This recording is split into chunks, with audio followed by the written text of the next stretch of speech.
प्रकार की कहानी है?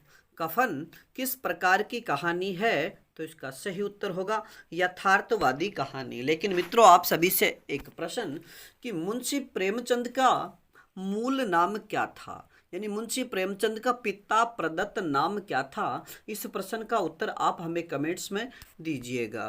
अगला प्रश्न, कफन कहानी का पहली बार प्रकाशन कब हुआ? कफन कहानी का पहली बार प्रकाशन कब हुआ? तो इसका सही उत्तर होगा 1935 ईस्वी में उर्दू भाषा में और जामिया पत्रिका में। मित्रों, याद रखिएगा कि जो कफन कहानी इसका पहली बार प्रकाशन 1935 ईस्वी में हुआ। अगर भाषा की बात की जाए कि कौन सी भाषा में प्रकाशन हुआ प्रथम बार, तो उर्दू भाषा में। अगर पत्रिका की बात करें तो जामिया पत्रिका में। अगला प्रश्न, कफन कहानी हिंदी भाषा में कब प्रकाशित हुई? कफन कहानी हिंदी भाषा में कब प्रकाशित हुई? तो इसका सही उत्तर होगा 1936 ईस्वी में। और पत्रिका की बात करें तो चांद पत्रिका में। अगला प्रश्न, कफन कहानी कितने अंकों में संकलित है? कफन कहानी कितने अंकों में संकलित है? तो इसका सही उत्तर होगा 3 अंकों में।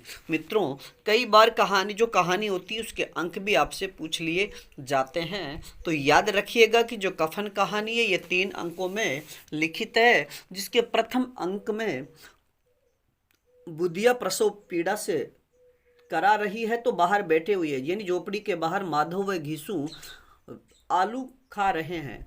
और अगर दूसरे अंक की बात करें तो इससे पहले अंक में बुधिया की मौत हो जाती है, और दूसरे अंक में उसकी मृत्यु के बाद माधव व घीसू रोते हुए गांव में फेरी देते हैं, यानी कफन के पैसे के लिए वो जमींदार और भी जो गांव के लोग थे उनके पास जाते हैं। और तीसरे अंक में जो उनके पास पैसे इकट्ठे हो गए थे उन पैसों की वो शराब पी जाते हैं, और बुधिया के लिए कफन न खरीद करके उनसे पूरी सब्जी और शराब पी करके रात भर वहीं मधुशाला के पास में पड़े रहते हैं। अब बात करें आज के अगले प्रश्न की, कफन कहानी में कितने पात्र हैं? कफन कहानी में कितने पात्र हैं? तो इसका सही उत्तर होगा 3 पात्र। और मित्रों, 3 पात्र कौन कौन से? एक तो घीसू, दूसरा घीसू का पुत्र माधव, तीसरी बुधिया, और बुधिया माधव की पत्नी थी। अब बात करें कि मुख्य पात्र की बात करें कि इन तीनों में मुख्य पात्र कौन है? तो घीसू। अगला प्रश्न, कफन कहानी का प्रारंभ कहाँ से होता है? कफन कहानी का प्रारंभ होता है तो इसका सही उत्तर होगा जाड़े की रात में बुधिया के प्रसव पीड़ा से। मित्रों, कफन कहानी की शुरुआत की बात करें तो ये सर्दियों की जो रात थी उसमें झोपड़े में बुधिया प्रसव पीड़ा के कारण तड़फ रही है, और बाहर बैठे हुए माधव व गिसु अलाव में यानी गरम राख में आलू सेक करके खा रहे हैं। अगला प्रश्न, झोपड़ी में सो रही बुधिया क्यों करा रही थी? तो इसका सही उत्तर होगा प्रसव पीड़ा की अपार वेदना से पीड़ित थी। अगला प्रश्न, जब बुधिया प्रसव पीड़ा से तड़फ रही थी उस समय गीसू और माधव क्या कर रहे थे? तो इसका सही उत्तर होगा झोपड़ी के बाहर बैठे आलू खा रहे थे।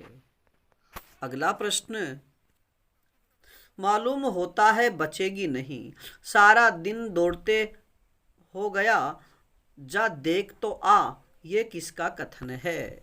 कि मालूम होता है बचेगी नहीं, सारा दिन दौड़ते हो गया, जा देख तो आ, यह कथन किसका है? तो इसका सही उत्तर होगा माधव का घीसू को, यानी घीसू का माधव को।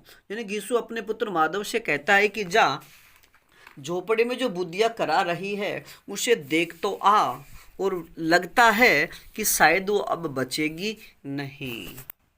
अगला प्रश्न, लेकिन मित्रों यहाँ पर जो माधव है वो अपनी पत्नी को देखने नहीं जाता, क्योंकि उसके मन में शंका होती है कि अगर मैं बुधिया को देखने चला गया तो पीछे से जो पिताजी हैं, मेरे पिता हैं, वो सारे के सारे आलू खा जाएंगे। यानी यहाँ पर पिता को पुत्र पर भरोसा नहीं है और पुत्र को पिता पर भरोसा नहीं है और पिता को पुत्र पर भरोसा नहीं है। अगला प्रश्न, जब घीसू ने माधव को अंदर जाकर बुधिया का हाल जानने के लिए कहा तब माधव के चेहरे का भाव कैसा था? कि जब घीसू ने माधव से कहा कि जा अंदर जाकर देख तो आ, तब माधव के चेहरे के भाव कैसे थे? तो इसका सही उत्तर होगा क्रोधपूर्ण। और क्रोधपूर्ण भाव होने का कारण एकमात्र ही कारण था सिके हुए आलू। अगला प्रश्न, तो मुझे तो उसका तड़फना और हाथ पांव पटकना नहीं देखा जाता, यह किसका कथन है? कि जब घीसू ने उससे कहा था कि जाकर देख तो आ, तब माधव ने, यानी ये कथन किसका है? माधव का। तब माधव ने कहा था तो मुझे तो उसका तड़फना और हाथ पांव पटकना देखा नहीं जाता, यह किसका कथन है? माधव का। माधव ने यहाँ केवल एक सहारा लिया है बचने का। अगला प्रश्न, माधव किस नशे का आदी था? माधव किस नशे का आदी था? तो इसका सही उत्तर होगा शराब पीना, बीड़ी पीना और चिलम पीना। मित्रों, माधव में ये 3 प्रकार के नशे की आदत थी। एक तो वो शराब पीता था, बीड़ी पीता था और चिलम पिया करता था। अगला प्रश्न, घर में मुट्ठी भर भी अनाज मौजूद न हो तो उनके लिए काम करने की, यानी घर में मुट्ठी भर भी अनाज मौजूद हो तो उसके लिए काम करने की, यानी खालिस्तान जो दिया हुआ है यहाँ पर मित्रों, यहाँ पर मैंने सीधा प्रश्न बनाया, लेकिन वहाँ पर आपको विकल्प वाले प्रश्न मिलेंगे और विकल्प वाले जो प्रश्न मिलेंगे उनमें से 4 में से आपको एक विकल्प यहाँ भरना होगा। तो काम करने की खालिस्तान थी, रिक्त स्थान के लिए कौन सा विकल्प होगा? तो इसका सही उत्तर होगा कसम। आप यहाँ पर यह कसम याद रखिएगा। अगला प्रश्न, जब घर में अनाज की कमी हो जाती तो माधव क्या करता था? जब घर में अनाज की कमी हो जाती तो माधव क्या करता था? तो इसका सही उत्तर होगा जंगल से लकड़ी तोड़कर लाता। अगला प्रश्न, जब अनाज की कमी हो जाती तो घीसू का निश्चित काम क्या था? कि घर में जब अनाज की कमी हो जाती तो घीसू का निश्चित काम क्या था? तो इसका सही उत्तर होगा माधव द्वारा लाई गई लकड़ियों को बाजार में बेचकर आना। यानी दोनों बाप बेटे इतने कामचोर, इतने आलसी, इतने निकम्मे थे कि केवल वो इतना ही कर पाते थे जिससे एक समय का खाना उनको मिल सके। और कई बार तो जमींदार के द्वारा वो पिट भी चुके थे, क्योंकि काम की हामी भरने के बाद वो जमींदार के यहाँ काम करने पर नहीं पहुँचते थे। तो मित्रों, जब भी उनके घर में अनाज की कमी होती तो माधव तो लकड़ी तोड़ कर लाता और फिर घिस्सू माधव के द्वारा लाई हुई लकड़ियों को बाजार में बेचकर आता था। अगला प्रश्न, कफन कहानी में घिस्सू की आयु क्या बताई गई है? कफन कहानी में घिस्सू की आयु क्या बताई गई है? तो इसका सही उत्तर होगा 60 वर्ष। अगला प्रश्न, माधव भी सपूत बेटे की तरह बाप ही के पद चिन्हों पर चल रहा था, बल्कि उसका नाम और भी उजागर कर रहा था। कथन में कौन सा भाव छिपा हुआ है? तो इसका सही उत्तर होगा व्यंग्य का भाव। मित्रों, जैसा पिता वैसा उसका पुत्र। तो माधव भी अपने सपूत बेटे की तरह जैसा बाप कार्य करता हुआ आया वैसा का वैसा ही या वैसी ही पगडंडी पर माधव भी चलने लगा था। तो इसका मतलब यहाँ पर बाप शेर तो बेटा सवा शेर। अगला प्रश्न, बुधिया इन दोनों का बेगैरतों का, यानी बुधिया इन दोनों का या बेगैरतों का 2 जग भरती रहती थी। तो यहाँ 2 जग का क्या अर्थ है? तो इसका सही उत्तर होगा नरक। अगला प्रश्न, मैं सोचता हूँ कोई बाल बच्चा हुआ तो क्या होगा? सौंठ, गुड़, तेल कुछ भी तो नहीं है घर में, यह किसका कथन है? तो इसका सही उत्तर होगा माधव का। मित्रों, माधव अपने पिता से कहता है कि मैं सोच रहा हूँ कि अगर घर में बाल बच्चा हो गया तो क्या होगा, इसके लिए गुड़, सौंठ, तेल इसकी व्यवस्था कहाँ से होगी? अगला प्रश्न, कम से कम उसे किसानों की सी जी तोड़ मेहनत तो नहीं करनी पड़ती। गीसू की इस सोच में किस व्यवस्था पर करारा व्यंग्य किया गया है? तो इसका सही उत्तर होगा किसानों का शोषण व बेगार प्रथा का। अगला प्रश्न, गीसू के जीवन में याद रखने लायक बात क्या थी? घीसू के जीवन में याद रखने लायक बात क्या थी? तो इसका सही उत्तर होगा ठाकुर की बारात में दावत की तृप्ति। मित्रों, घीसू अपने पुत्र माधव से बातों बातों में कहता है कि आज से 20 साल पहले ठाकुर की बारात में जब वो गया था तो उसे उसी दिन भरपेट खाने को मिला था। अगला प्रश्न, और वो बात उसे आज तक याद है। अगला प्रश्न, आलू खाकर घीसू और माधव के धोतिया ओढ़कर सो जाने की तुलना लेखक ने किससे की है? कि आलू खाकर घीसू व माधव के धोतियां ओढ़कर सो जाने की तुलना लेखक ने किससे की है? तो अजगरों से। यानी अंदर झोपड़ी के अंदर बुधिया प्रसव पीड़ा से तड़प रही थी कि बाहर दोनों बाप बेटे आलू खाकर के अजगरों की भांति धोतियां ओढ़कर सो जाते हैं। अगला प्रश्न, उसके मुंह पर मक्खियां भिनक रही थीं, पथराई हुई आंखें ऊपर टंगी हुई थी, सारी देह धूल से लथपथ हो रही थी। यह पंक्तियां किसके बारे में कही गई है? तो इसका सही उत्तर होगा बुधिया के बारे में। मित्रों, जब प्रातःकाल यानी बाप बेटे उठते हैं तो माधव झोपड़ी के अंदर जाकर के देखता है कि जो बुधिया है उसके मुंह पर मक्खियां भिनक रही थी, पथराई हुई आंखें उसकी ऊपर टंगी हुई थी, सारी देह धूल से लथपथ हो रही थी, क्योंकि वो प्रसव पीड़ा से इतनी तड़पी थी कि उसका पूरा बदन है ना मिट्टी से सन चुका था। तो यह पंक्तियां किसके विषय में? बुधिया के विषय में। अगला प्रश्न है, मगर ज्यादा रोने पीटने का अवसर न था, क्यों? तो इसका सही उत्तर होगा लकड़ी व कफन की व्यवस्था करनी थी। मित्रों, बुधिया के मर जाने के बाद में दोनों बाप बेटे के पास इतना समय नहीं था कि वो रोने पीटने बैठते, क्योंकि उन्हें लकड़ी व कफन की व्यवस्था करनी थी, क्योंकि उनके पास सिवाय 5 बर्तनों के कुछ भी नहीं था। घर में पैसा इस तरह गायब था जैसे, तो यहाँ खालिस्तान में क्या आएगा? ये आपको अगर विकल्प का प्रश्न आता है तो वहाँ उनमें से चुन करके भरना होगा। कफन कहानी में आई कहावत के लिए सही विकल्प कौन सा होगा? तो मित्रों, आप ये जो खालिस्तान है इसके लिए सही उत्तर होगा चील के घोंसले से मांस। यानी घर में पैसा इस तरह गायब था जैसे चील के घोंसले से मांस।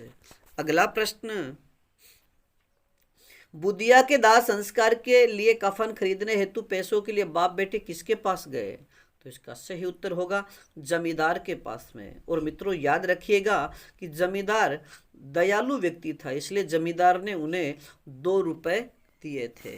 तो ये प्रश्न भी आपसे पूछा जा सकता है कि जमींदार ने कफन के लिए माधव व घीसू को कितने रुपए दिए। अगला प्रश्न, सरकार बड़ी विपत्ति में हूँ, यहाँ घीसू किस विपत्ति के बारे में कह रहा है? तो इसका सही उत्तर होगा बुधिया के लिए कफन के पैसे नहीं है। यानी बुधिया की मृत्यु के बाद बाप बेटे जब जमींदार के यहाँ जाते हैं तो घीसू ने केवल इतना कहा कि सरकार बड़ी विपत्ति में हूँ। तो यहाँ विपत्ति कौन सी है? माधव की पत्नी बुधिया की मौत हो जाना और मौत के बाद में उनके पास कफन के लिए पैसे न होना। अगला प्रश्न, कफन के लिए पैसों की उगाही करते हुए घीसू के पास कितने रुपए जमा हो गए थे? तो इसका सही उत्तर होगा 5 रुपए। अगला प्रश्न, लकड़ी तो बहुत है, अब कफन चाहिए, यह किसने व किससे कहा? लकड़ी तो बहुत है, अब कफन चाहिए, यह किसने किससे कहा? तो इसका सही उत्तर होगा माधव ने घीसू से। अगला प्रश्न, कैसा बुरा रिवाज है जिसे जीते जी तन ढांकने को चिथड़ा भी न मिले, उसे मरने पर नया कफन चाहिए, यह किसका कथन है? तो इसका सही उत्तर होगा घीसू का। अगला प्रश्न, कफन लाश के साथ जल ही तो जाता है, यह किसका कथन है? कफन लाश के साथ जल ही तो जाता है, यह किसका कथन है? तो इसका सही उत्तर होगा माधव का। अगला प्रश्न, और क्या रखा रहता है, यही 5 रुपए पहले मिलते तो कुछ दवा दारू कर लेते, यह किसका कथन है? यानी जब माधव ने कहा कि कफन तो आखिर जल ही जाता है, तब गीसू ने कहा कि और क्या रखा है, यही 5 रुपए अगर पहले मिल जाते तो कुछ दवा दारू का इंतजाम हो जाता, ये किसका कथन है? तो सही उत्तर होगा गीसू का। अगला प्रश्न, कफन लाने के लिए गए गीसू और माधव अचानक से कहाँ चले गए? यानी कफन लाने के लिए गए घीसू और माधव अचानक कहाँ चले जाते हैं? तो इसका सही उत्तर होगा सरूर की मधुशाला में। अगला प्रश्न, दुनिया का दस्तूर है, नहीं तो लोग ब्राह्मणों को हजारों रुपए क्यों देते हैं? कौन देखता है परलोक में मिलता है या नहीं? माधव ने ऐसा क्यों कहा? तो इसका सही उत्तर होगा माधव सोचता है कि वे दोनों शराब पिएंगे तो आत्मा को तृप्ति मिलेगी, जिसका पुण्य लाभ बुधिया को मिलेगा। अगला प्रश्न, जब माधव ने गीसू से पूछा लोग पूछेंगे नहीं कफन कहाँ है, तब गीसू ने क्या उत्तर दिया? यानी जब माधव ने गीसू से पूछा कि लोग पूछेंगे नहीं कफन कहाँ है, तब गीसू ने क्या कहा? तो इसका सही उत्तर होगा कह देंगे रुपए कमर से खिसक गए, बहुत ढूंढा नहीं मिले। मित्रों, जब उन्हें 5 रुपए कफन के लिए लोगों द्वारा दे दिए जाते हैं तो वो दोनों वहां जाकर शराब खाने के पास में जाकर के उनके शराब और पूरी दाल खा जाते हैं। इसके बाद जब माधव उनसे पूछता है पिता से कि अगर गांव के लोग पूछेंगे कि कफन कहाँ है, तब गीसू कहता है कि कह देंगे कमर से खिसक गए, ढूंढा लेकिन मिले नहीं। अगला प्रश्न, मधुशाला में मधु पीने में घीसू और माधव से कितने रुपए खर्च हो गए? मधुशाला में मधु पीने में घीसू और माधव से कितने रुपए खर्च हो गए? तो इसका सही उत्तर होगा पूरा 1.5 रुपया। अगला प्रश्न, हमारी आत्मा प्रसन्न हो रही है तो क्या उसे पुण्य नहीं मिलेगा, यह किसका कथन है? हमारी आत्मा प्रसन्न हो रही है तो क्या उसे पुण्य नहीं मिलेगा, यह किसका कथन है? तो इसका सही उत्तर होगा घीसू का। अगला प्रश्न, जब माधव ने पूछा क्यों दादा हम लोग भी एक न एक दिन वहां जाएंगे ही, तब गीसू ने इस प्रश्न का उत्तर क्यों नहीं दिया? तो इसका सही उत्तर होगा वह परलोक की बातें सोचकर इस आनंद में बाधा नहीं डालना चाहता था। अगला प्रश्न, 60 साल क्या दुनिया में घास खोदता रहा हूं, उसको कफन मिलेगा और बहुत अच्छा मिलेगा। गीसू के अनुसार बुधिया के लिए कफन कौन देगा? तो इसका सही उत्तर होगा पड़ोसी लोग। अगला प्रश्न,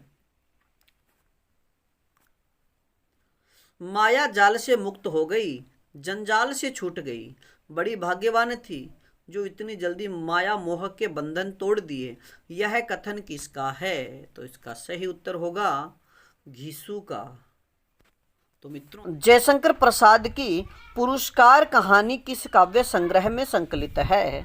जयशंकर प्रसाद की पुरस्कार कहानी किस काव्य संग्रह में संकलित है? तो इसका सही उत्तर होगा इंद्रजाल में। और मित्रों याद रखिएगा कि इंद्रजाल का प्रकाशन 1936 में हुआ था। और आपको बता दें कि ये जयशंकर प्रसाद की अंतिम कहानी संग्रह है।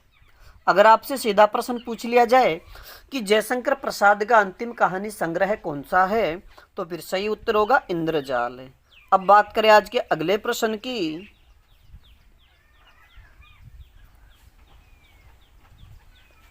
पुरस्कार कहानी किस प्रकार की कहानी है? पुरस्कार कहानी किस प्रकार की कहानी है? तो इसका सही उत्तर होगा ऐतिहासिक कहानी। और मित्रों, आप सभी से एक प्रश्न कि जयशंकर प्रसाद के विषय में यह किसने कहा कि जयशंकर प्रसाद जी गड़े मुर्दे उखाड़ते हैं? यह कथन जयशंकर प्रसाद जी के विषय में किसका है? इस प्रश्न का उत्तर आप हमें कमेंट्स में दीजिएगा। अगला प्रश्न, पुरस्कार कहानी का मुख्य पात्र या नायिका कौन है? जयशंकर यानी पुरस्कार कहानी की मुख्य नायिका कौन है? या तो ऐसे प्रश्न पूछा जाएगा या फिर प्रश्न पूछा जाएगा कि पुरस्कार कहानी का मुख्य पात्र कौन है? तो इसका सही उत्तर होगा मधुलिका। और मित्रों, याद रखिएगा कि मधुलिका सिंह मित्र की कन्या है। अगला प्रश्न,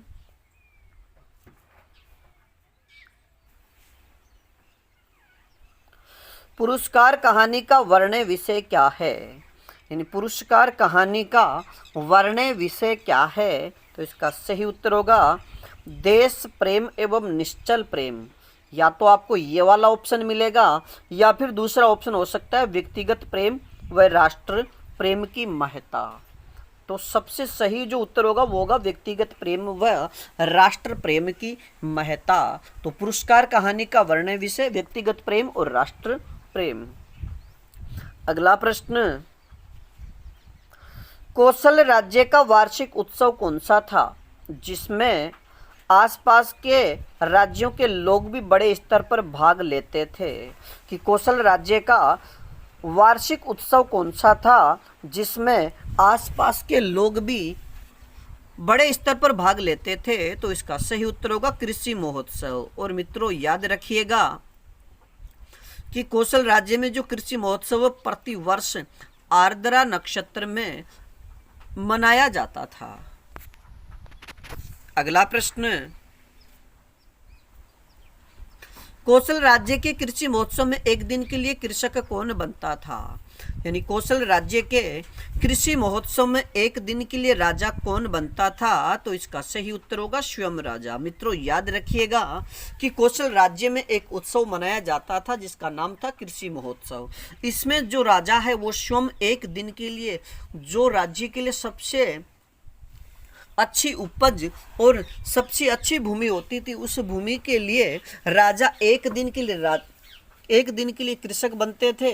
और उस भूमि को राजा उस भूमि का जो भी मूल्य होता था उससे 4 गुना मूल्य उसके मालिक को देकर वह जो जमीन थी वह या फिर जो भूमि थी वह राजा की हो जाया करती थी। अगला प्रश्न, कृषि महोत्सव में राज्य द्वारा अधिग्रहण भूमि का कितना मूल्य उसके मालिक को दिया जाता था? कि कृषि महोत्सव में राज्य द्वारा अधिग्रहण भूमि का कितना मूल्य उसके मालिक को दिया जाता था? तो इसका सही उत्तर होगा 4 गुना मूल्य। अगला प्रश्न, जब राजा ने मधुलिका को भूमि का 4 गुना मूल्य लेने को कहा तो मधुलिका ने मना क्यों कर दिया? कि जब राजा ने मधुलिका को भूमि का 4 गुना मूल्य लेने को कहा तो मधुलिका ने मना क्यों कर दिया? तो इसका सही उत्तर होगा वह भूमि उसके पितामहों की भूमि थी। यानी इस बार राजा ने कृषि महोत्सव के लिए जो सिंह मित्र की कन्या थी मधुलिका उसके खेतों को चुना था। और कृषि महोत्सव के उपरांत राजा ने उस भूमि का 4 गुना मूल्य मधुलिका को देना चाहा तो मधुलिका ने वह सारा का सारा मूल्य और जो जवाहरात वगैरह थे वो सारे के सारे राजा के ऊपर न्योछावर कर दिए और उसने मना कर दिया कि ये मेरे पितामहों की भूमि है, मैं इसे नहीं बेचना चाहती। अगला प्रश्न, स्वस्तयन शब्द का सही शब्द विन्यास क्या होगा?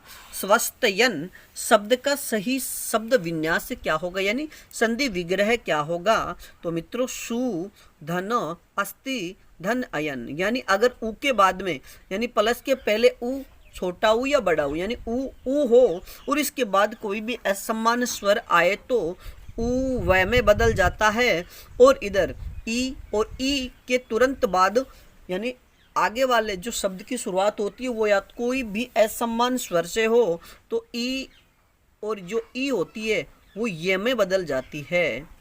तो इसका सही शब्द विन्यास होगा सुधन अस्ति धन अयन। और मित्रों अस्वस्थयन शब्द का अगर आपसे अर्थ पूछा जाए तो इसका अर्थ होगा मांगलिक कार्य। और मित्रों अब आप सभी से एक प्रश्न कि स्वस्थयन शब्द में कौन सी संधि है, तो आप संधि का नाम जरूर बताइएगा। अगला प्रश्न, मगध के राजकुमार का नाम क्या था जो कृषि महोत्सव को बड़े कुतूहल से देख रहा था? मगध के राजकुमार का नाम क्या था जो कृषि महोत्सव को बड़े कुतूहल से देख रहा था? तो इसका सही उत्तर होगा अरुण। अगला प्रश्न, कोशेन वसन का क्या अर्थ है? कोशे वसन का क्या अर्थ है? तो इसका सही उत्तर होगा रेशमी वस्त्र। अगला प्रश्न, मधुलिका की उस समय की जो ऊर्जविस्त मूर्ति लोग आश्चर्य से देखने लगे। मित्रों ये आश्चर्य नहीं है, आश्चर्य शब्द नहीं है, ये आश्चर्य है, आप इसे आश्चर्य पढ़िएगा। तो मधुलिका की उस समय की जो ऊर्जविस्त मूर्ति लोग आश्चर्य से देखने लगे। महाराज की भ्रिकुटी भी जरा चढ़ी थी, क्यों? इसका क्या कारण रहा? तो इसका सही उत्तर होगा मधुलिका ने स्वर्ण मुद्राएं महाराज पर न्योछावर करके बिखेर दी थी। और मधुलिका के द्वारा ऐसा कार्य किए जाने पर वहां पर उपस्थित सभी लोग बड़े आश्चर्य से मधुलिका की उस मूर्ति को, ऊर्जस्वित मूर्ति को देख रहे थे। और इस प्रकार ऐसा किए जाने पर राजा की जो भ्रिकुटी थी वह भी तनी हुई थी। अगला प्रश्न, यह वह राजकीय अनुग्रह था कि वह राजकीय अनुग्रह था। तो यहाँ पर जो अनुग्रह क्या था? तो इसका सही उत्तर होगा खेत का मूल्य और स्वर्ण मुद्राएं। मित्रों याद रखिएगा कि राजा के द्वारा मधुलिका को जो खेत का मूल्य और स्वर्ण मुद्राएं दी गई थी यह एक प्रकार से राजकीय अनुग्रह था, लेकिन मधुलिका ने यह अनुग्रह ठुकरा दिया था। अगला प्रश्न,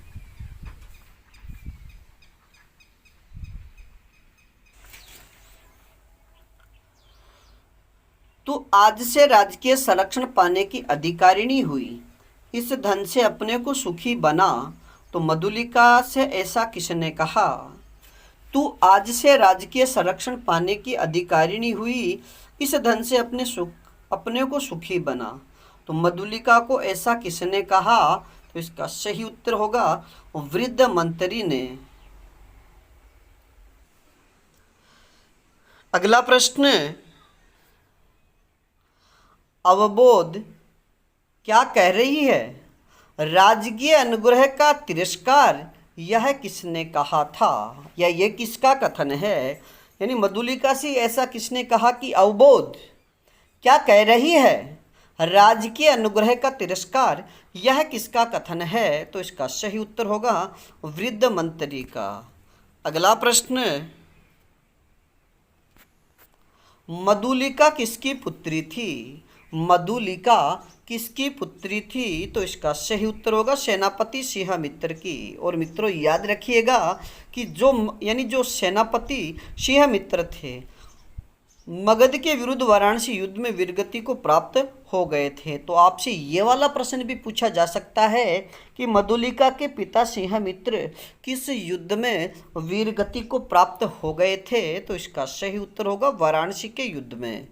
अगला प्रश्न, मधुलिका उस वीर सिंहमित्र की कन्या है, यानी मधुलिका उस वीर सिंहमित्र की कन्या है, इस बात का परिचय राजा को किसने कराया था? तो इसका सही उत्तर होगा वृद्ध मंत्री ने।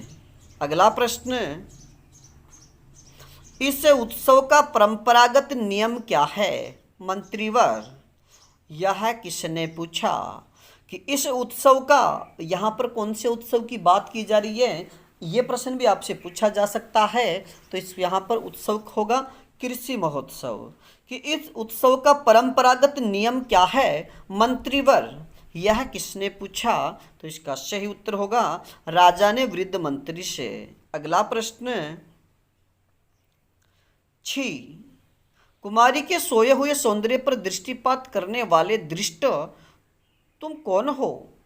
पुरस्कार कहानी में आया हुआ यह कथन किसके द्वारा कहलवाया गया है?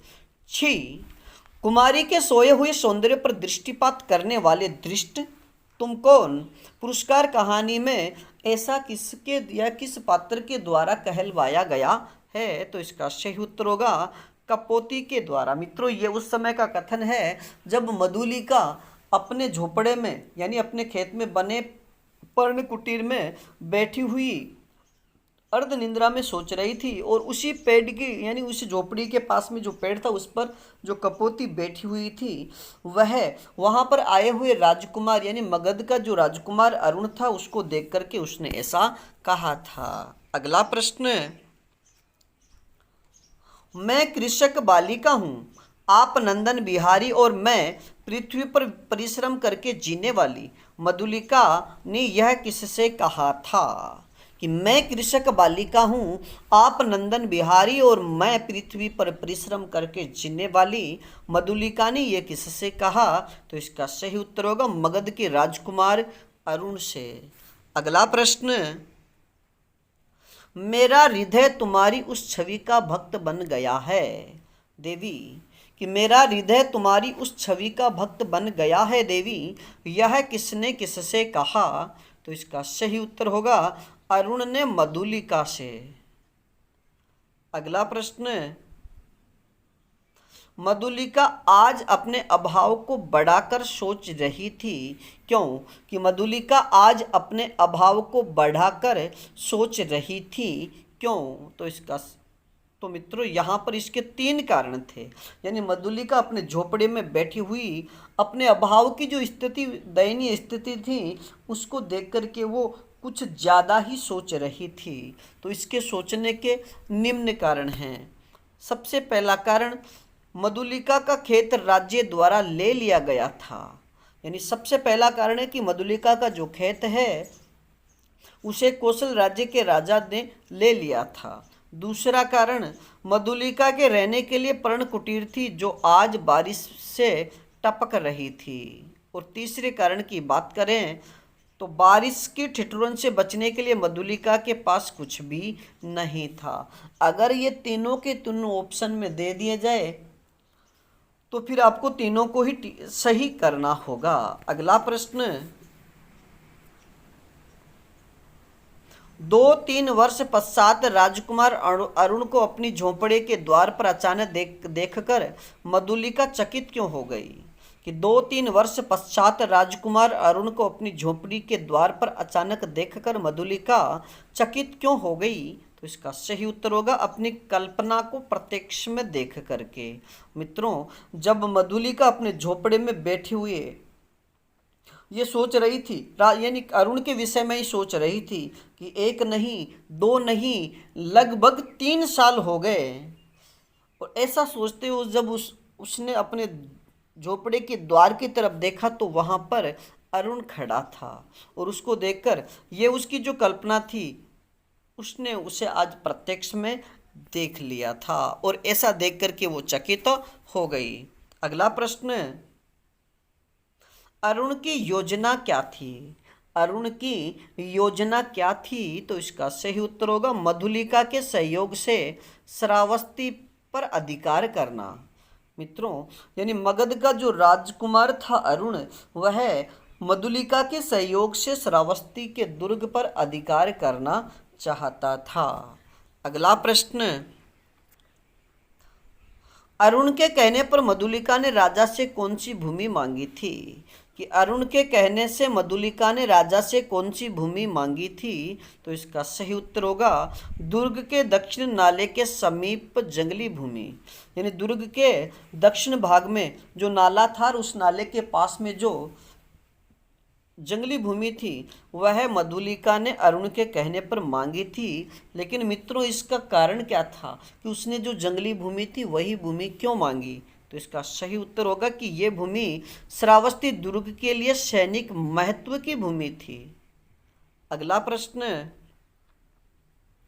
कौशल राष्ट्र की राजधानी श्रावस्ती में तुम्हारा अभिषेक होगा, यह किसका कथन है?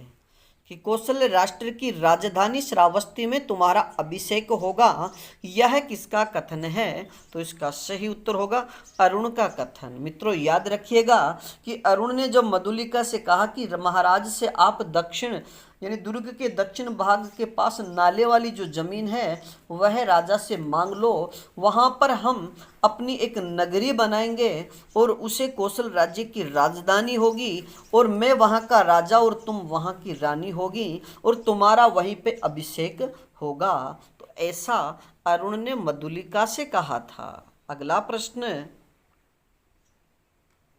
मित्रों पहले दे रखा खालिस्तान, फिर आगे है पहर में मेरी विजय यात्रा होगी मधुली के रिक्त स्थान में कौन से पहर की बात की जा रही है? मित्रों ये वन लाइनर प्रश्न है, लेकिन आपसे ये प्रश्न ऑब्जेक्टिव में पूछे जाएंगे तो वहां पर पहला, दूसरा, तीसरा, चौथा ऐसे पहर दिए हुए रहेंगे।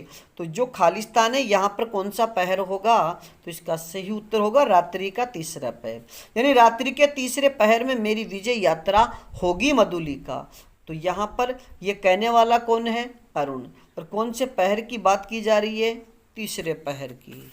अगला प्रश्न, मधुलिका प्रसन्न थी किंतु अरुण के लिए उसकी कल्याण कामना थी, यानी मधुलिका प्रसन्न थी किंतु अरुण के लिए उसकी जो कल्याण कामना थी वो किस प्रकार थी? तो इसका सही उत्तर होगा सशंक, यानी शंका रहित। अगला प्रश्न, उसकी मन सहसा यानी उसका मन सहसा विचलित हो उठा, मधुरता नष्ट हो गई, इसका क्या कारण था? यानी उसकी मन स्थिति या उसका मन सहसा विचलित हो उठा, मधुरता अचानक नष्ट हो गई, इसका क्या कारण था? तो इसका सही उत्तर होगा राष्ट्र प्रेम जागना। तो मित्रों यहाँ पर किसकी बात की जा रही है? मधुलिका की। मधुलिका ने राजा से जो भूमि मांगी थी उस भूमि पर अरुण ने अपना अधिकार कर लिया था और वह अपनी सैन्य योजना से और अपनी सेना के साथ मिलकर के रात्रि के तीसरे पहर में श्रावस्ती दुर्ग पर और कौशल राज्य पर आक्रमण करके उस पर विजय प्राप्त करना चाहता था, लेकिन ऐसा देख करके मधुलिका के मन में राष्ट्र प्रेम जाग जाता है। अगला प्रश्न, क्या सोचकर मधुलिका का मन विचलित हो गया था? क्या सोचकर मधुलिका का मन विचलित हो गया था? तो इसका सही उत्तर होगा कि मैंने व्यक्तिगत सुख के लिए कौशल को खतरे में डालकर ठीक नहीं किया। यानी मधुलिका जब अपने आप ये सोचती है कि मैंने व्यक्तिगत सुख के लिए कौशल को खतरे में डालकर ठीक नहीं किया, ऐसा सोचते ही मधुलिका का जो मन था वह विचलित हो गया था। अगला प्रश्न, कौशल राष्ट्र की राजधानी कौन सी थी? कौशल राष्ट्र की राजधानी कौन सी थी? तो इसका सही उत्तर होगा श्रावस्ती। अगला प्रश्न, तू कौन है स्त्री? कौशल के सेनापति को शीघ्र उत्तर दे, यह किसका कथन है? कि तू कौन है स्त्री? कौशल के सेनापति को शीघ्र उत्तर दे, यह किसका कथन है? तो इसका सही उत्तर होगा अश्वारोही का। मित्रों याद रखिएगा कि रात्रि को जब कौशल के सेनापति विचरण कर रहे थे तो वहां पर मधुलिका उन्हें मिलती है और वो कहती है कि शीघ्रता करो, कौशल राज्य खतरे में है। ऐसा कहने पर उस अश्वारोही ने यह कहा था कि तुम कौन हो और कौशल के सेनापति को शीघ्र उत्तर दे। तो ये किसने कहा? तो इसका सही उत्तर होगा अश्वारोही, यानी घोड़े पर सवार एक सेनापति ने। अगला प्रश्न, अंधकार में जब मधुलिका कौशल राज्य के बारे में सोच रही थी तब वह कौशल राज्य के कितने सैनिकों से सामना होता है? तो इसका सही उत्तर होगा 100 सैनिकों से। अगला प्रश्न, जब सेनापति ने अग्निसेन से सैनिकों की संख्या पूछी तो अग्निसेन ने कितने सैनिक बताए। कि जब सेनापति ने अग्निसेन से सैनिकों की संख्या पूछी तो अग्निसेन ने कितने सैनिक बताए, तो इसका सही उत्तर होगा 200 सैनिक। अगला प्रश्न, देव, किसी गुप्त शत्रु ने उसी ओर से आज की रात में दुर्ग पर अधिकार कर लेने का प्रबंध किया है, यह किसने व किससे कहा था। कि देव, किसी गुप्त शत्रु ने अब उसी ओर से राज्य की यानी आज की रात दुर्ग पर अधिकार कर लेने का प्रबंध किया है, यह किसने किससे कहा, तो इसका सही उत्तर होगा सेनापति ने राजा से। अगला प्रश्न, सिंह मित्र की कन्या, तुमने एक बार फिर कौशल का उपकार किया है, मधुलिका ने कौन सा उपकार किया है।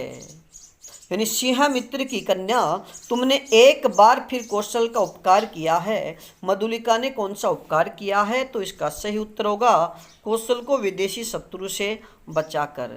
अगला प्रश्न, मेरे निज की जितनी खेती है मैं सब तुझे देता हूँ, राजा के इस आदेश पर मधुलिका का क्या जवाब था। कि मेरे निज की जितनी खेती है मैं सब तुझे देता हूँ, राजा के इस आदेश पर मधुलिका का क्या जवाब था, तो इसका सही उत्तर होगा मुझे कुछ नहीं चाहिए। अगला प्रश्न, जब राजा ने मधुलिका से पुरस्कार मांगने के लिए कहा तो मधुलिका ने क्या पुरस्कार मांगा। कि जब राजा ने मधुलिका से पुरस्कार मांगने को कहा तो मधुलिका ने क्या पुरस्कार मांगा, तो इसका सही उत्तर होगा अरुण के साथ मृत्युदंड। और मित्रों, यहाँ से ही यानी ये कहानी एक प्रकार से पहले राष्ट्र प्रेम हो गया तो उसने राष्ट्र की रक्षा की, और अपने व्यक्तिगत प्रेम को निभाने के लिए भी उसने अरुण के साथ में मृत्युदंड मांग लिया था। अगला प्रश्न, मैं सच कह रही हूँ शीघ्रता करो, यह कथन मधुलिका ने किससे कहा था। कि मैं सच कह रही हूँ शीघ्रता करो, यह कथन मधुलिका ने किससे कहा, तो इसका सही उत्तर होगा कौशल के सेनापति से। अगला प्रश्न, जयशंकर प्रसाद के साहित्यिक लेखन का संबंध किस पत्रिका से है। कि जयशंकर प्रसाद के साहित्यिक लेखन का संबंध किस पत्रिका से है, तो इसका सही उत्तर होगा इंदु पत्रिका से। और मित्रों, याद रखिएगा कि जयशंकर प्रसाद को झारखंडी के नाम से भी जाना जाता है। और आपको बता दें कि जयशंकर प्रसाद ब्रजभाषा में कलाधर उपनाम से रचनाएं लिखा करते थे। और मित्रों, अब आपको बताना है कि जयशंकर प्रसाद का जन्म कब व कहाँ हुआ था। अगला प्रश्न, जयशंकर प्रसाद प्रारंभ में कलाधर उपनाम से किस भाषा में रचनाएं करते थे। कि जयशंकर प्रसाद प्रारंभ में कलाधर उपनाम से किस भाषा में रचनाएं करते थे, तो इसका सही उत्तर होगा ब्रज भाषा में। और मित्रों, याद रखिएगा कि उन्होंने ब्रज भाषा में कलाधर उपनाम से जो रचनाएं लिखी उसका संग्रह है चित्राधार, यानी वो किस नाम से है, चित्राधार नाम से। अगला प्रश्न, जयशंकर प्रसाद का प्रसिद्ध विरह काव्य आंसू का प्रकाशन कब हुआ। जयशंकर प्रसाद के प्रसिद्ध विरह काव्य आंसू का प्रकाशन कब हुआ, तो इसका सही उत्तर होगा 1925 ईस्वी में। अगला प्रश्न, जयशंकर प्रसाद द्वारा खड़ी बोली में रचित प्रथम काव्य संकलन कौन सा है। जयशंकर प्रसाद द्वारा खड़ी बोली में रचित प्रथम काव्य संकलन कौन सा है, तो इसका सही उत्तर होगा कानन कुसुम। अगला प्रश्न, जयशंकर प्रसाद ने किस नाटक में अनमेल विवाह की समस्या को उठाया है। जयशंकर प्रसाद ने किस नाटक में अनमेल विवाह की समस्या को उठाया है, तो इसका सही उत्तर होगा ध्रुव स्वामिनी। अगला प्रश्न, जयशंकर प्रसाद को छायावाद का प्रवर्तक किसने माना है। जयशंकर प्रसाद को छायावाद का प्रवर्तक किसने माना है, तो इसका सही उत्तर होगा इलाचंद्र जोशी और गणपति चंद्र गुप्त ने। अगला प्रश्न, किस विद्वान ने कामायनी महाकाव्य को मानवता का रसात्मक इतिहास कहा है? किस विद्वान ने कामायनी महाकाव्य को मानवता का रसात्मक इतिहास कहा है? तो इसका सही उत्तर होगा नंद दुलारे वाजपेयी। और मित्रों याद रखिएगा कि कामायनी महाकाव्य में कुल 15 सर्ग हैं। अब आपको बताना है कि कामायनी का प्रथम और अंतिम सर्ग कौन? सच है कहानी संग्रह कब प्रकाशित हुआ? यही सच है कहानी संग्रह कब प्रकाशित हुआ? तो इसका सही उत्तर होगा 1966 ईस्वी में। और मित्रों याद रखिएगा कि इस कहानी संग्रह में कुल 8 कहानियां संकलित है। अगला प्रश्न, यही सच है कहानी किस शैली में लिखी गई है? यही सच है कहानी किस शैली में लिखी गई है? तो इसका सही उत्तर होगा डायरी शैली में। अगला प्रश्न, यही सच है कहानी का मुख्य पात्र कौन है? यही सच है कहानी का मुख्य पात्र कौन है? तो इसका सही उत्तर होगा दीपा। अगला प्रश्न,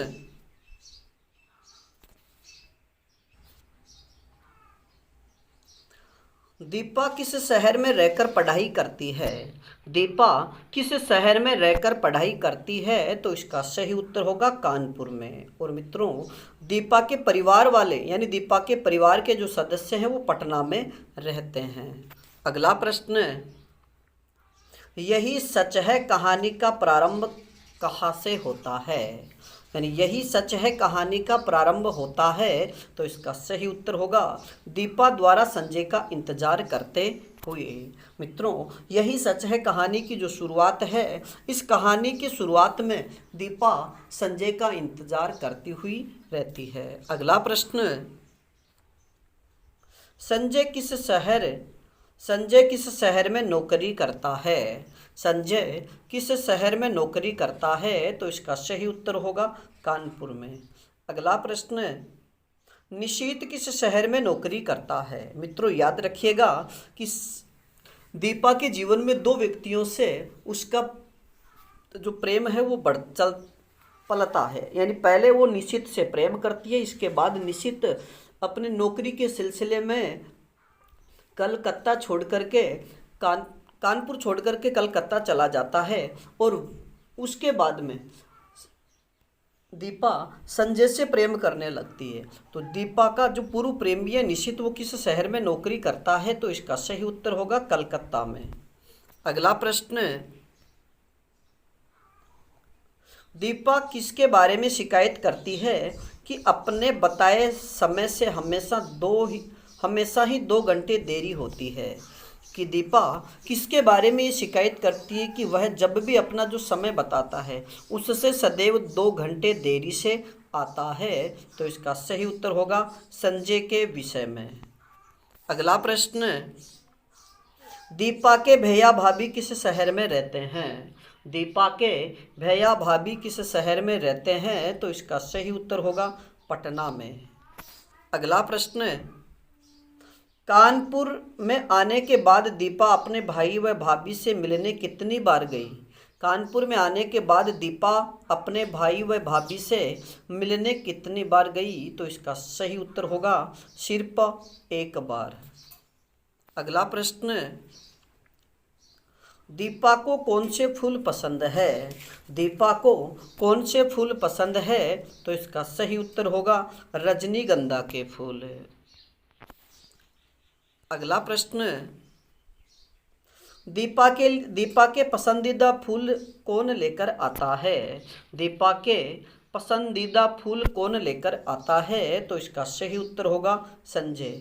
और मित्रों याद रखिएगा कि एक बार बातों बातों में दीपा ने संजय से कह दिया कि मुझे रजनीगंधा के फूल पसंद है, तो संजय दीपा के लिए हर चौथे दिन रजनीगंधा के फूल लेकर आता है। अगला प्रश्न, दीपा को इंटरव्यू किसी भी दिन होने की खबर कौन देता है? दीपा को इंटरव्यू किसी भी दिन होने की खबर कौन देता है? तो इसका सही उत्तर होगा संजय। अगला प्रश्न, तुम्हें जॉब मिल जाए तो मैं भी अपना तबादला कलकत्ता ही करवा लूँगा।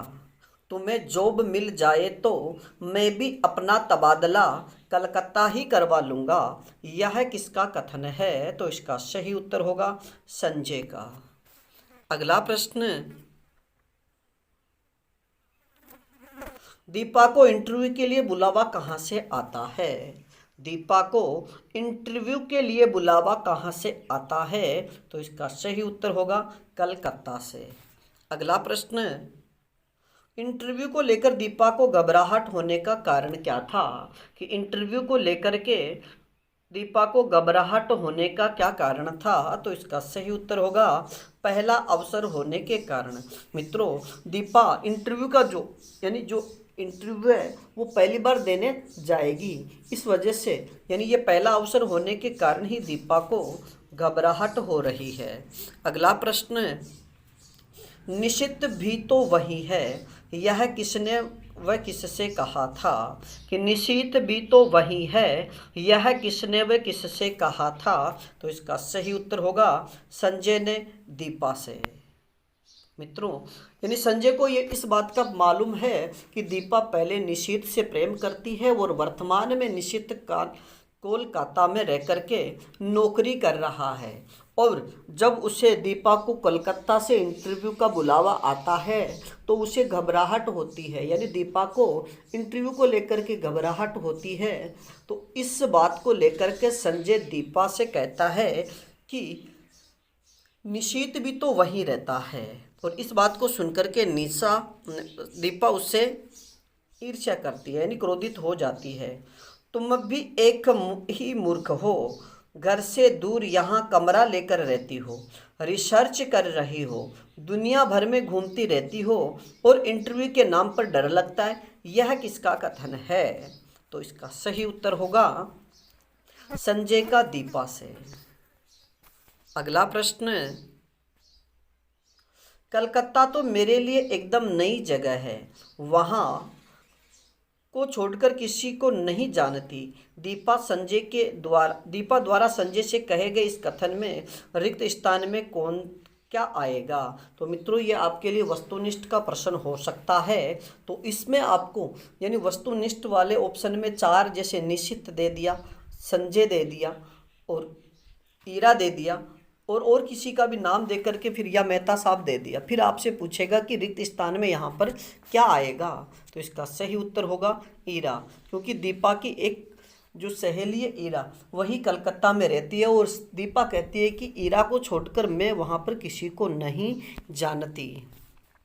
अगला प्रश्न, दीपा और निशित को लेकर संजय क्या सोचता है? कहानी के आधार पर बताइए। दीपा और निशित को लेकर संजय क्या सोचता है?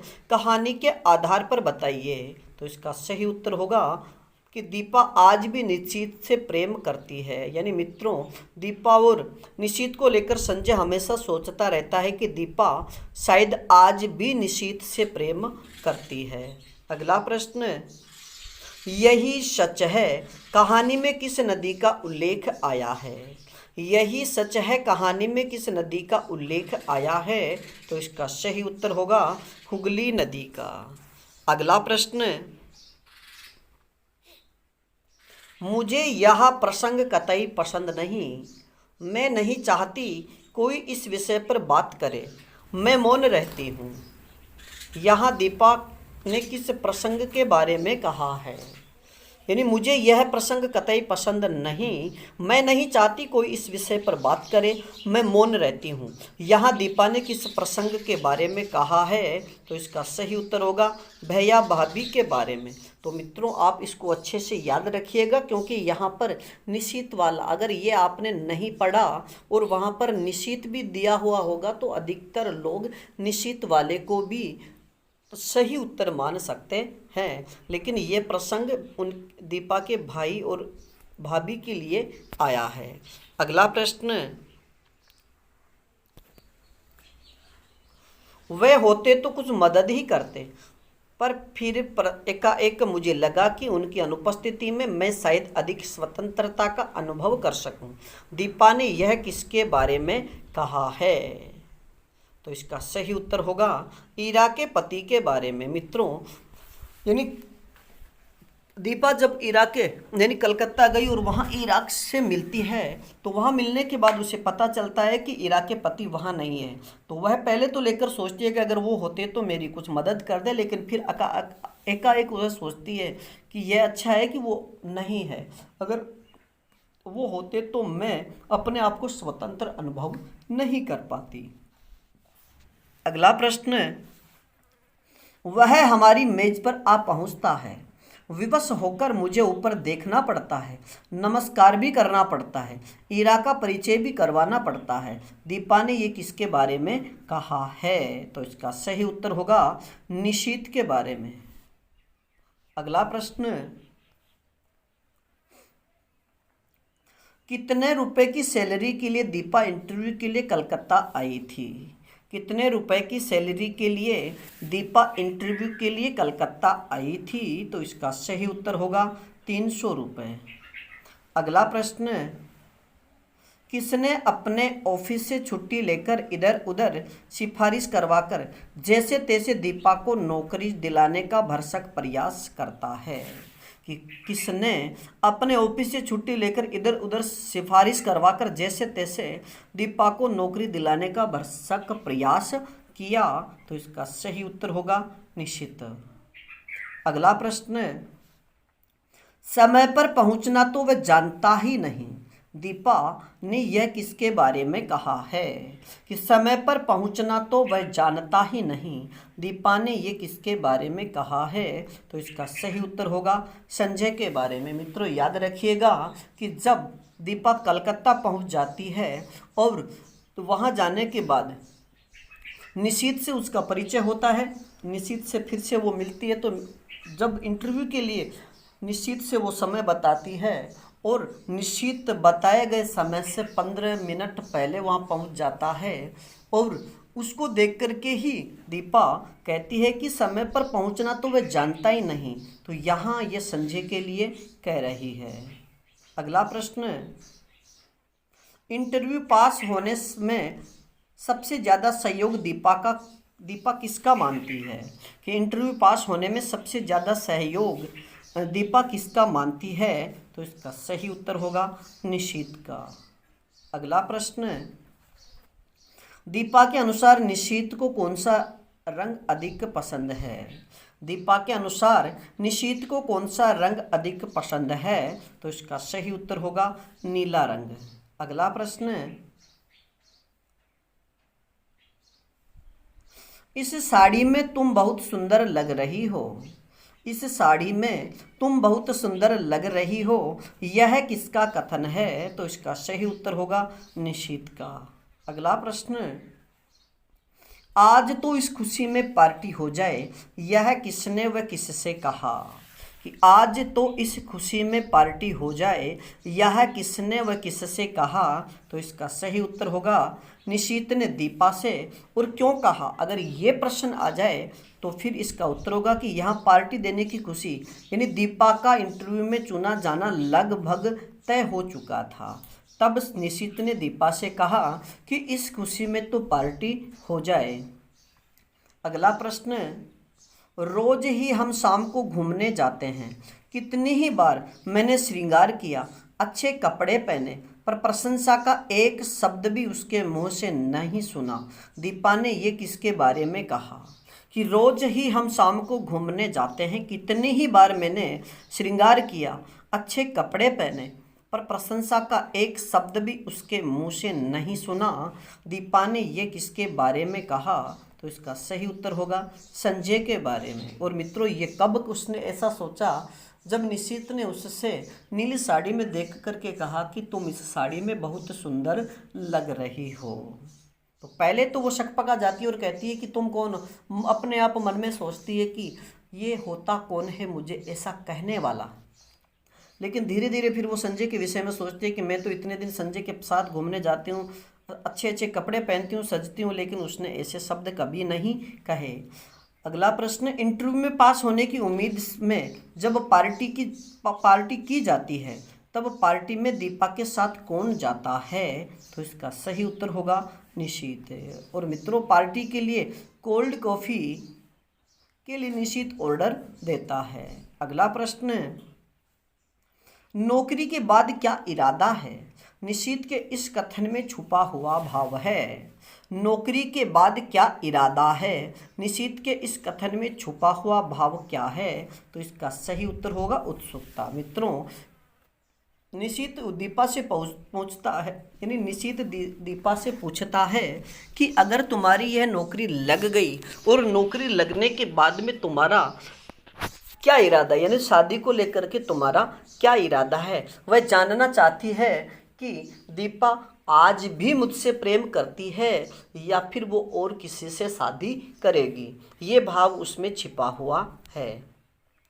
अगला प्रश्न, बड़ी असहाय सी नज़र से मैं उसे देखती हूँ, मानो कह रही हो कि तुम ही चढ़ा दो, और फिर धीरे धीरे चढ़ जाती हूँ। दीपा ये किसे लक्ष्य कर सोचती है? मित्रों, दीपा जब वापस कानपुर के लिए रवाना होती है और संजय ऑफिस गया हो, निशित ऑफिस गया हुआ था, और जब वह स्टेशन पर पहुंचती है और उसकी ट्रेन जब आने वाली होती है, उसी समय निशित भी वहां पहुंच जाता है और उसके पास में आकर के खड़ा होता है, और वो बातों बातों में इतने नज़दीकी पहुंच जाते हैं कि दीपा सोचती है कि बड़ी असहाय सी नज़रों से मैं उसे देखती हूँ और मानो कह रही हो कि तुम ही चढ़ा दो। जब निशित ने कहा कि चलो बैठो, ट्रेन चलने वाली है, तब वो मन में सोचती है कि तुम ही मुझे चढ़ा दो। तो यहाँ दीपा किसे लक्ष्य करके कहती है? निशित को। तो मित्रों, यहाँ पर इस कहानी में दीपा निशित और संजय को लेकर के द्वंद्व में पड़ी हुई है, यानी जो चीज़ उसके सामने होती है उसी को लेकर के वो सच मान लेती है। अभी निशित के साथ में तो निशित के प्रेम को सच्चा मानती है, और जब वो संजय के साथ होती है तो संजय के प्रेम को सच्चा मानती है। इसी वजह से वो जैसे निशित के साथ है तो वो सोचती है यही सच है, यानी निशित का जो प्रेम है वही सच्चा प्रेम है, और जब संजय के साथ होती है तो वो कहती है कि यही सच है। इसी वजह से इस कहानी का जो शीर्षक है यही सच है रखा गया है। प्रथम प्रेम, मित्रों यहाँ प्रेमी शब्द हो गया है। प्रथम प्रेम ही सच्चा प्रेम होता है, बाद में किया हुआ प्रेम तो अपने को भूलने भरमाने का प्रयास मात्र होता है। यह किसका कथन है? तो इसका सही उत्तर होगा दीपा का। यानी जब वो निशित के साथ होती है और निशित से जब वो मिलती है, उसके हाव भाव देखती है, और उस समय वो कहती है कि जो पहला प्रेम होता है, यानी प्रथम जो प्रेम होता है वही सच्चा प्रेम होता है। यहाँ सच्चा प्रथम प्रेमी कौन है? निशित है। तो यहाँ पर निशित के प्रेम को ही वो सच्चा प्रेम मानती है। अगला प्रश्न, जब दीपा कलकत्ता से वापस लौट आए तो संजय कहाँ गया हुआ था? कि जब दीपा कलकत्ता से वापस लौट आई तो संजय कहाँ गया हुआ था? तो इसका सही उत्तर होगा कटक। अगला प्रश्न, दीपा ने निशित को पत्र लिखकर जब बालकनी के पास खड़ी होती है तो अचानक से नर्वस क्यों हो जाती है? कि दीपा ने निशित को पत्र लिखकर जब बालकनी के पास खड़ी होती है तो अचानक से नर्वस क्यों हो जाती है? तो इसका सही उत्तर होगा कि उसे याद आ जाता है कि इसी जगह 2.5 साल पहले संजय का इंतजार करती थी और आज निशित का इंतजार कर रही है। अगला प्रश्न, मेहता साहब की बच्ची ने दीपा को जो तार दिया था वह किसने भेजा था? कि मेहता साहब की बच्ची ने दीपा को जो तार दिया था वह किसने भेजा था? तो इसका सही उत्तर होगा ईरा ने। अगला प्रश्न, मेहता साहब की बच्ची ने दीपा को जो तार दिया था उसमें क्या संदेश था? तो इसका सही उत्तर होगा नियुक्ति हो गई, बधाई हो। यानी मेहता साहब की बच्ची ने दीपा को जो तार दिया था वह ईरा का था और उसमें लिखा था नियुक्ति हो गई, बधाई हो। अगला प्रश्न, तार से प्राप्त संदेश से नियुक्ति हो जाने के बाद भी दीपा खुश क्यों नहीं होती? यानी तार से प्राप्त संदेश से नियुक्ति हो जाने के बाद भी दीपा खुश क्यों नहीं होती है? तो इसका सही उत्तर होगा प्रेम द्वंद्व में फंसे होने के कारण। यानी दीपा को इंटरव्यू में सफलता मिल गई, इसके बाद भी वो खुश नहीं है। क्यों? क्योंकि उसका जो प्रेम है वो द्वंद्व में फंसा रहता है। एक तरफ वो निशित को चाह रही है, दूसरी तरफ वो संजय को, तो वह निर्णय नहीं कर पाती कि वास्तव में सच्चा प्रेम कौन सा है। इस द्वंद्व में फंसे होने के कारण वह खुश नहीं होती है। अगला प्रश्न, निशीत ने जो पत्र दीपा को भेजा था उसमें कौन कौन सी बातें लिखी हुई थी? तो मित्रों, ये वस्तुनिष्ठ प्रश्न भी बनता है कि निशीत ने जो पत्र दीपा को भेजा था उसमें कौन सी बात नहीं लिखी हुई है। तो 3 बातें ये आ जाएगी, एक अलग से जोड़ देगा। सबसे पहली बात की बात करें तो तुम अच्छी तरह पहुंच गई, यह जानकर प्रसन्नता हुई। दूसरी बात करें तो इस सफलता के लिए मेरी ओर से हार्दिक बधाई। और तीसरी बात उसने लिखी, मैं बहुत खुश हूं, तुम्हें ये काम मिल गया। अगला प्रश्न, कहानी के अंत में दीपा किसे सत्य मानती है? कहानी के अंत में दीपा किसे सत्य मानती है? तो इसका सही उत्तर होगा दीवा स्वप्न में प्यार के क्षणों को। यानी दीपा कहानी के अंत में जो उसके सामने घटित हो रहा है, यानी कलकत्ता में थी तो निशित का प्रेम उसे सच्चा लग रहा था, और यहाँ कानपुर में आने के बाद वापस संजय से मिलती है तो संजय के प्रेम को ही वह सच्चा प्रेम मानती है।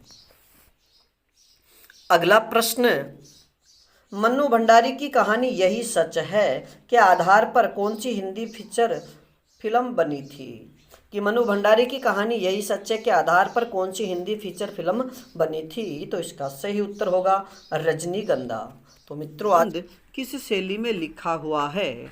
शिरीष का फूल निबंध किस शैली में लिखा हुआ है? तो इसका सही उत्तर होगा ललित शैली में। मित्रों, यानी हजारी प्रसाद द्विवेदी का जो शिरीष का फूल निबंध है ये ललित निबंध शैली में लिखा हुआ है और यह एक व्यक्तिपरक और विचारपरक निबंध है। अब बात करें आज के अगले प्रश्न की। शिरीष का फूल निबंध हजारी प्रसाद द्विवेदी के किस निबंध संग्रह से लिया गया है? शिरीष का फूल निबंध हजारी प्रसाद द्विवेदी के किस निबंध संग्रह से लिया गया है? तो इसका सही उत्तर होगा कल्पलता से। और मित्रों, याद रखिएगा कि कल्पलता जो निबंध है ये 1951 में प्रकाशित हुआ था। और आपको बता दें कि जो कल्पलता निबंध है, एक तो कल्पलता निबंध और इसे फिर से सोचने की आवश्यकता, ये वाला जो निबंध है ये कुटज में संग्रहित है। और शिरीष का फूल निबंध के अगर प्रकाशन की बात करें तो 1951। और इसमें अगर निबंधों की बात की जाए कि जो कल्पलता निबंध संग्रह, इसमें कुल कितने निबंध है? तो फिर इसका सही उत्तर होगा 21 निबंध। अब बात करें आज के अगले प्रश्न की। कल्पलता निबंध संग्रह में कुल कितने निबंध हैं? तो इसका सही उत्तर होगा 21 निबंध। अगला प्रश्न, जहां बैठ के ये निबंध लिख रहा हूं उसके आगे पीछे दाएं बाएं अनेक पेड़ है, यहाँ किसके पेड़ों की चर्चा की जा रही है? यानी हजारी प्रसाद द्विवेदी ने कहा कि जहां बैठ के ये निबंध लिख रहा हूं उसके आगे पीछे दाएं बाएं शिरीष के अनेक पेड़ हैं। तो यानी अनेक पेड़ है, तो यहाँ किसके पेड़ों की चर्चा की जा रही है? शिरीष के पेड़ों की। अगला प्रश्न, धरित्री निर्धूम अग्निकुंड बनी हुई थी, यहाँ रेखांकित पद का क्या अर्थ है? कि धरित्री निर्धूम यानी बिना धुआं के अग्निकुंड बनी हुई थी, तो यहाँ जो रेखांकित शब्द है निर्धूम, इसका क्या अर्थ होगा? तो इसका सही उत्तर होगा बिना धुआं के, यानी धुआं रहित। और मित्रों, यहाँ से दूसरा प्रश्न अब ये बनता है कि यहाँ पर कवि ने किस महीने का वर्णन किया है?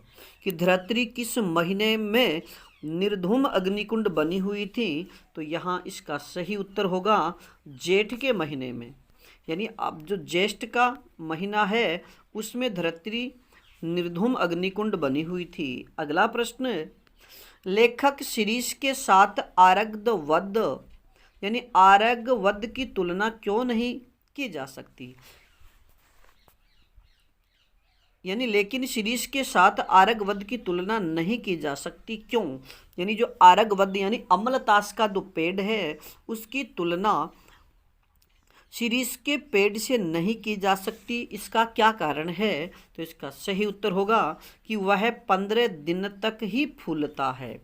एक तो कर्णिकार और एक आरगवद यानी अमलतास के जो फूल हैं वो मात्र 10-15 दिन तक ही फूला करते हैं, इसलिए कभी इनकी तुलना आरगवद से नहीं करता है।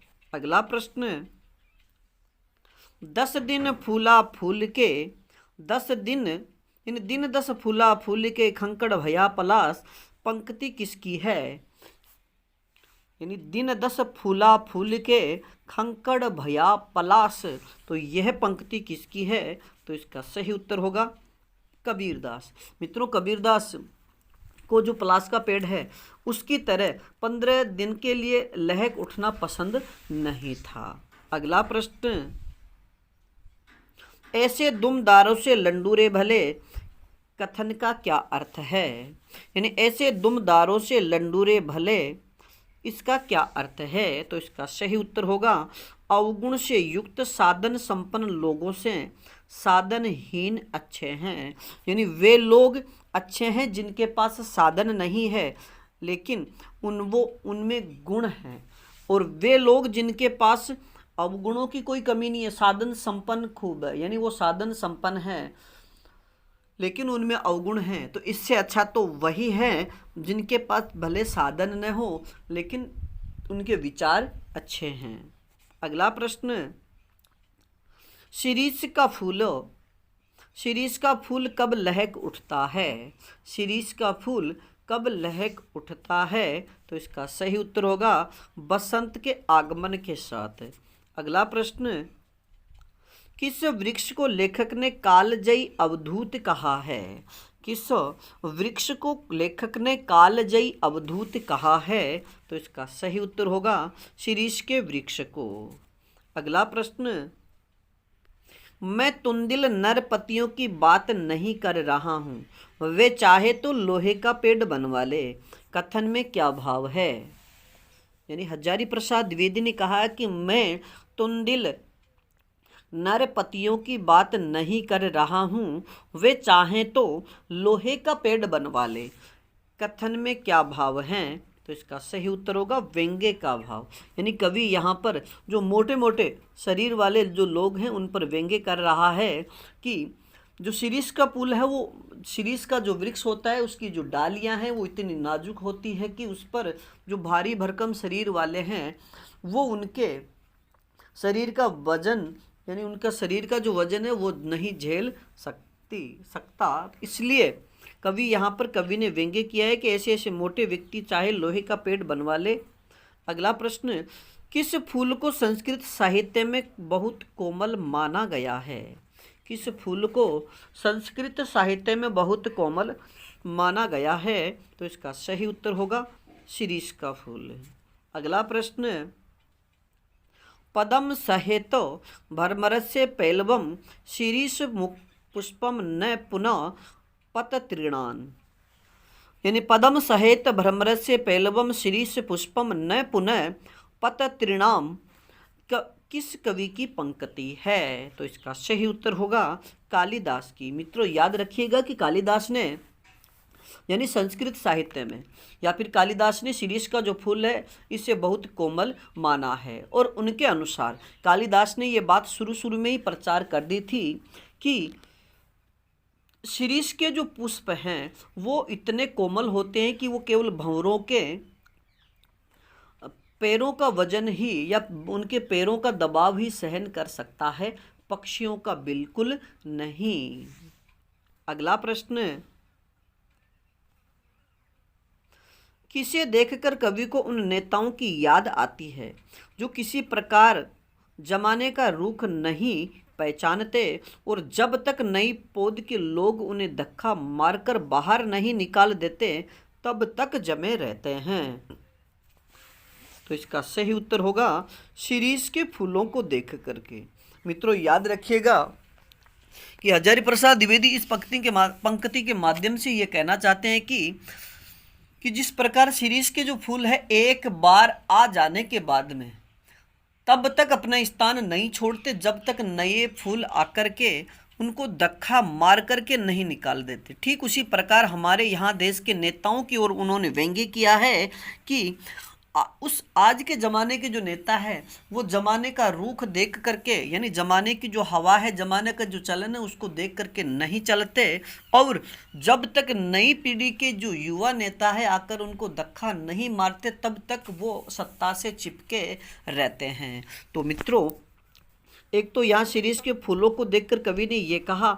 दूसरा, अगर यहाँ से आपसे भाव पूछ लिया जाए कि इस पंक्ति में कौन सा भाव प्रकट हो रहा है, तो व्यंग्यार्थ भाव। अगला प्रश्न,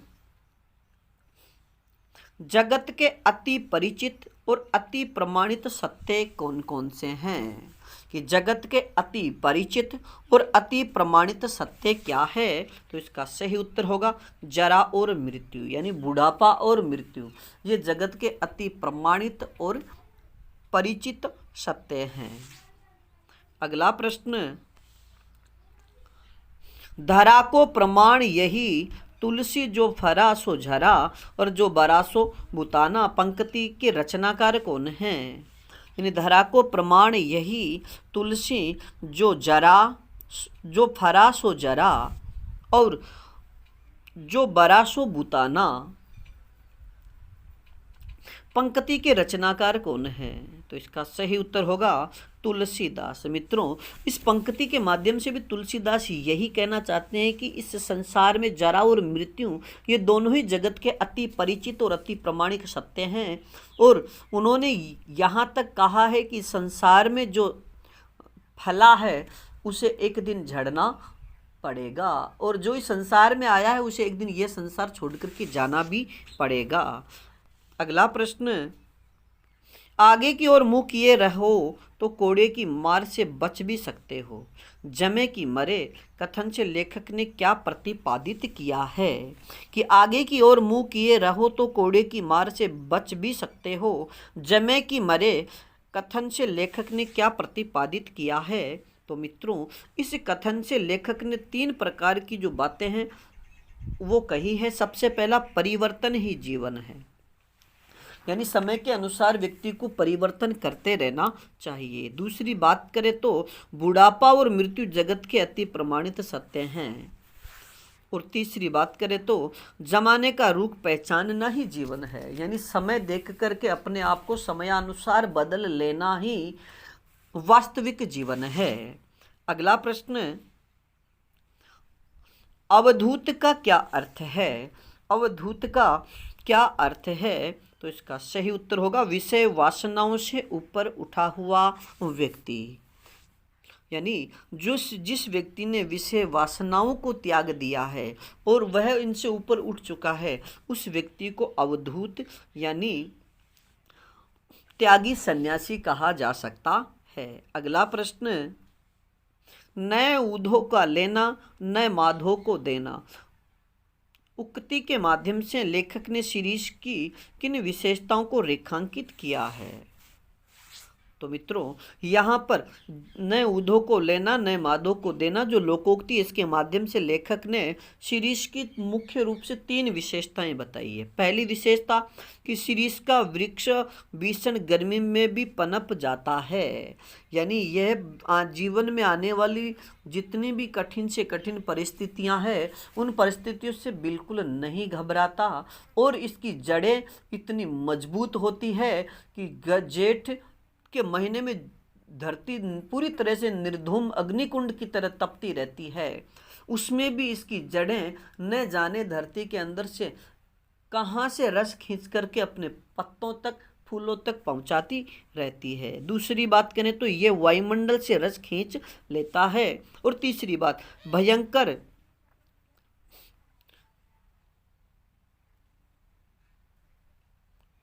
यानी भयंकर से भयंकर गर्मी में भी ये लहलहाता रहता है।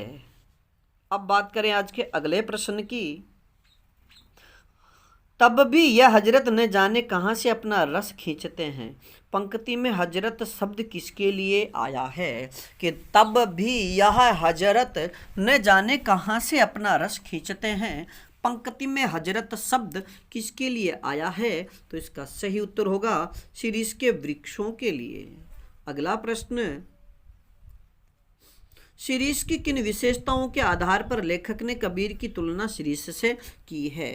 कि शीरीष की वे कौन सी विशेषताएं थी जिसके आधार पर लेखक ने कबीर की तुलना भी शीरीष के वृक्ष से कर दी है? तो मित्रों, सबसे पहली विशेषता मस्त और बेपरवाह है।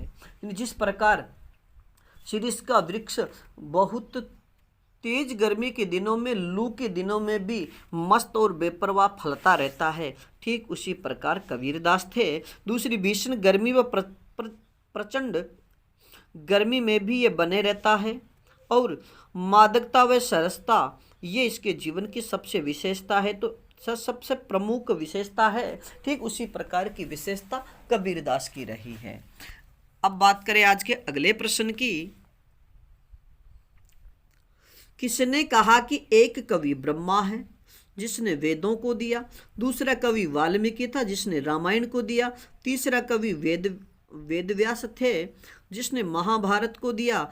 इसके अतिरिक्त अगर कोई कवि होने का दावा करे तो मैं उसके सिर पर बायां चरण रखती हूँ। यह किसने कहा? तो इसका सही उत्तर होगा कर्नाट राजा की प्रिया वज्जिका देवी ने, यानी वज्जिका देवी ने। मित्रों, अब यहाँ से एक दो प्रश्न बनेगा कि कर्नाट राजा की प्रिया ने कितने कवि माने हैं? 3 कवि। कौन कौन से? ब्रह्मा, वाल्मीकि और वेदव्यास। और उन्होंने ये कहा कि मैं, या फिर दूसरा प्रश्न ये भी बन सकता है कि किसने कहा, यानी किसके अनुसार 3 ही कवि हैं? तो कर्नाट राजा की प्रिया वज्जिका देवी। और वह कौन सा पैर उसके सिर पर रखने को कहती है? तो बायां पैर। अगला प्रश्न, लेखक ने कवि बनने के लिए क्या बनने को कहा है? लेखक ने कवि बनने के लिए क्या बनने को कहा है? तो इसका सही उत्तर होगा फक्कड़ बनने को। अगला प्रश्न, राजोद्यान का सिंह कितना भी अब्रभेदी क्यों न हो? यानी राजोद्यान का सिंह द्वार, मित्रों यहाँ पर द्वार शब्द छूट गया है, कि राजोद्यान का सिंह द्वार कितना ही अब्रभेदी क्यों न हो, उसकी शिल्प कला कितनी ही सुंदर क्यों न हो, वह यह नहीं कहता कि हम में आकर ही सारा रास्ता समाप्त हो गया। यह किसने कहा है? तो इसका सही उत्तर होगा गुरुदेव रविंद्रनाथ ठाकुर ने। अगला प्रश्न, शीरीष के फूल जैसी अनासक्ति किस आधुनिक कवि में थी? शीरीष के फूल जैसी अनासक्ति किस आधुनिक कवि में थी? तो इसका सही उत्तर होगा सुमित्रानंदन पंत में। अगला प्रश्न, शीरीष रह सका है, अपने देश का एक बूढ़ा रह सका है, यहाँ लेखक ने किसका उल्लेख किया है? या फिर यहाँ लेखक ने बूढ़ा किसे कहा है? तो इसका सही उत्तर होगा महात्मा गांधी को। अगला प्रश्न, हाय वह अवधूत कहाँ, लेखक ने यहाँ किसकी ओर संकेत किया है? हाय वह अवधूत कहाँ, तो लेखक ने यहाँ किसकी ओर संकेत किया है? या फिर लेखक ने यहाँ अवधूत किसे कहा है? तो इसका सही उत्तर होगा महात्मा गांधी को। अगला प्रश्न, काल के कोड़ों की मार से कौन बच सका है? काल के कोड़ों की मार से कौन बच सका है? तो इसका सही उत्तर होगा जो गतिशील रहे, अर्थात समय अनुसार जो अपने आप को बदल ले और समय के अनुसार जो अपन गतिशील रहता है, वही काल के कोड़ों की मार से बच सकता है। अगला प्रश्न, न ऊधो का लेना न माधो को देना, लोकोक्ति का क्या अर्थ है? तो इसका सही उत्तर होगा किसी से कोई लेना देना नहीं रखना। अगला प्रश्न, आचार्य रामचंद्र शुक्ल की स्थापनाओं को चुनौती देने वाले प्रथम आलोचक कौन थे?